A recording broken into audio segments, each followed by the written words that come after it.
Good morning, Eagle Nation, and thank you for joining us. I'm Holden McCurry. And I'm Ethan Lee, bringing you this week's news. ENN starts right now.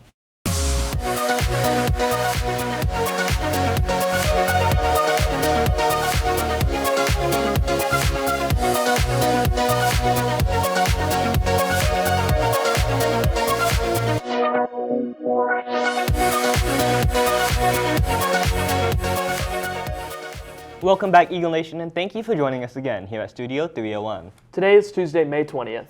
I don't know about you, Holden, but I'm super excited for the end of the school year and my summer to kick off. Yeah, with the school year winding down, many people are focusing on what they're going to do next year, whether it's classes or college. Well, one teacher here at PHS is going to be taking on a bigger role next school year. Patrick Corbett takes a closer look.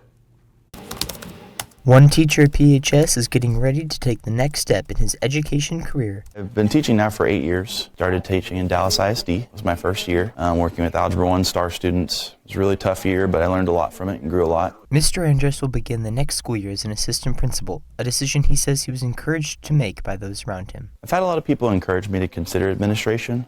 Even before I got to Prosper, I had a lot of great mentors, even back in my college prep program, that were like, hey, I think you'd be a great administrator one day, you should give it a thought. And I was like, okay. Something that was always in the back of my mind. Was able to get that degree done in a relatively difficult time of our lives because we had a small child at home and was trying to figure out getting back into work after COVID and things like that. But once the degree was done, I just had a lot of great people, a lot of great support, a lot of great students. I'm glad I listened to all those voices. For Mr. Andrus, this is a bittersweet change. There's nothing like getting to connect with 30 different students every day in the classroom, right? And that group of 30 always gets rotated out every hour and a half. So there's not a lot of professions where you get to build 180 authentic connections in a school year, and I'll miss that. Mr. Andrus's co-workers are also looking forward to seeing him step into an administrative role. Mr. Andrus will be a successful assistant principal just because he has so much passion for the profession. He cares about his kids, about the school. I mean, when you think about PHS and the community and the culture that we have here, Mr. Andrus just falls right into it. He has fun with us and he helps us and supports us and he goofs around and he's just a positive energy all the time in the workroom, in the classroom. I'm really excited to see all the things he's going to be able to bring to the table next year as an AP. For Eagle Nation News, I'm Patrick Corbett. Mr. Andrus's blend of hands-on teaching and practical learning will help him create a great environment here at PHS. Another great environment is Hollywood. Stay tuned, Talent Talk is up next. It's time to start your morning off right. Get a taste of home with crisp hash browns, specialty pancakes, and more. There's something for people of all ages. Visit Jam and Toast in Frisco today. Family owned, locally loved. The pop culture world has been popping off this week. June Soul is in studio with this week's Talent Talk.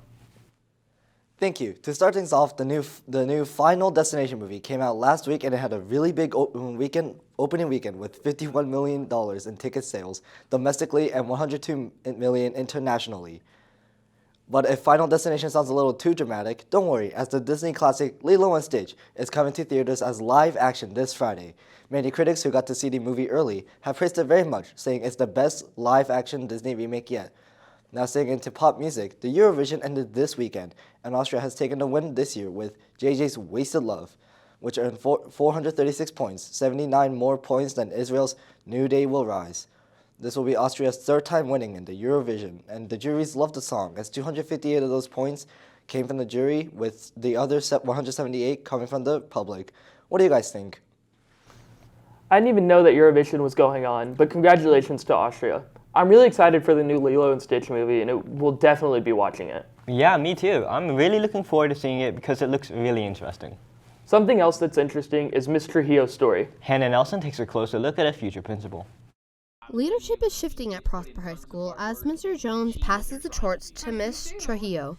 We spoke to both principals about the transition and what's ahead. I really love our students here. I have done all kinds of things throughout my life. I was a basketball player and an artist and played Pokemon with my brother and played some Dungeons and Dragons. I've done all of the things, and so I feel like I would love for my students to know that I care about them, and we probably have something in common that you don't know about that we could talk about. While Miss Trujillo looks ahead with excitement, Mr. Jones reflects on the impact he hopes he's made.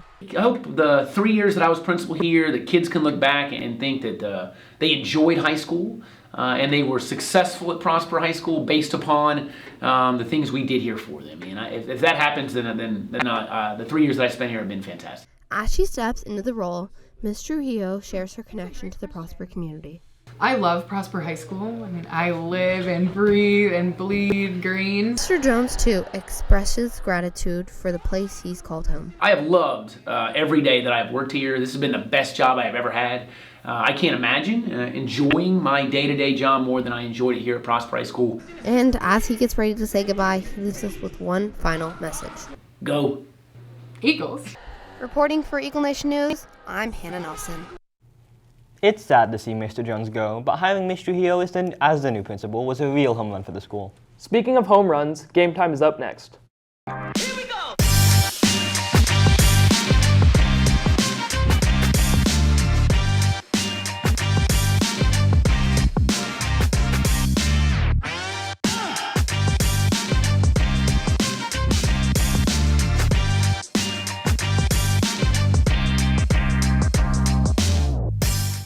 Prosper sports are heating up. Lorenzo Moffitt has more with this week's game time. Thank you, Holden. Kicking off our final game time of the 2024-25 school year. One last flight before this summer break begins. We finish on the sun-soaked diamond where the weekend delivered a dramatic two-game saga against the Mansfield Legacy Broncos. On Friday, Prosper battled but slipped 2-0 in the defense-first duel that kept fans on the edge of their seats. Fast forward to a breezy Sunday, the Eagles roared back with laser-focused determination, grinding out a tense 2-1 victory to get another win. One last thing, the Eagles play Thursday night against Keller, and that means they will be missing their own graduation with everyone else. So please wish them luck, and that friends close of the book on the 2024-25 school year. Class bells go silent next week, but off-season work starts soon, so rest up, recharge, and get ready to soar even higher come August. Let's take a deeper look at one of our coaches past here at Prosper. Every football game, Coach Peterson leads the Prosper Eagles onto the field with passion and purpose, but his connection to the team runs deeper than most might expect. As the defensive coordinator, it's really a special thing just to continue to be a part of this amazing community. There's a unique quality, I would say, to being in this community for so long. It's really something I take a lot of pride in, and I really, getting to do things like this where I get to talk about kind of my journey in Prosper and the history of Prosper and kind of the growth and the change I've seen in Prosper, I think is really a unique thing that I really enjoy. He's not just a good coach, but he's a good coach to be around and work with. It's been pretty fun. We get to give Coach Peterson a hard time sometimes about being a Prosper graduate, but I know he takes a lot of pride in it and being part of that state championship team that kind of sets a standard here. A former coach who used to coach Coach Peterson shares his favorite moments. So Coach Peterson actually was sick for the last month of the football season, and so he never came to school for like a month of school, but he played in all the games. So he was really sick for like the last couple weeks of the playoffs. He would play in the game, and then he'd be absent for the entire week, so we would never see him. Then he would show up and play, then he'd be absent for like an entire week. So he was a great player for us. For Eagle Nation News, I'm Lorenzo Moffitt. Coach Peterson has been working here for quite a while. I know. His knowledge and experience has made him a great defensive coordinator. That's all we have for you today, Eagle Nation. Thank you for letting us tell your stories. Once again, I'm Ethan. And I'm Holden. Have a great summer and Go Eagles!